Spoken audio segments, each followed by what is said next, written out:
মীন রাশিতে উত্তর ভাদ্রপদ নক্ষত্রে মঙ্গল ও শনির জুতি তৈরি হয়েছে। তাতে প্রাকৃতিক দুর্যোগ এবং ভূমিকম্পের যোগ সৃষ্টি হয়েছে।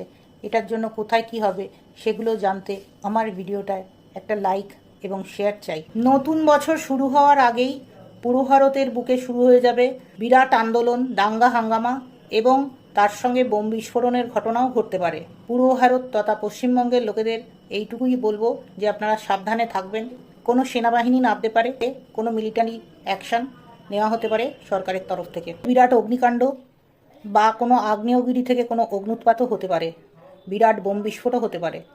সুতরাং আগুন থেকেও আমাদের সাবধান থাকতে হবে। এই ভূমিকম্পের এপিসেন্টার হবে কিন্তু কোনো সমুদ্রপৃষ্ঠ।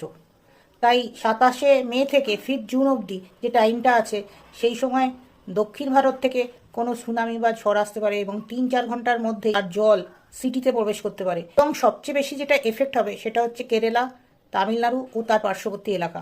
আমাদের কাজ হচ্ছে আপনাদের সাবধান করে দেওয়া। আমরা তো প্রাকৃতিক দুর্যোগকে আটকাতে পারবো না, কিন্তু রেমেডি হিসেবে একটাই কথা বলবো, যেখানে যাদের বাড়ির ফাটল আছে, ভাঙাচোরা আছে, সেগুলো এই কদিনের মধ্যে সারিয়ে নিন। রোজ সকলে শিবজিকে স্মরণ করুন আর মহামৃত্যুঞ্জয় মন্ত্র পাঠ করুন, হনুমান চালিসা পাঠ করুন, সংকটমোচনকে ডাকুন আমাদের যেন সকল সংকট থেকে, সকল বিপদ থেকে উনি আমাদের বাঁচিয়ে রাখেন। আমরা চাই সবাই ভালো থাকুক। ভালো থাকবেন সকলে।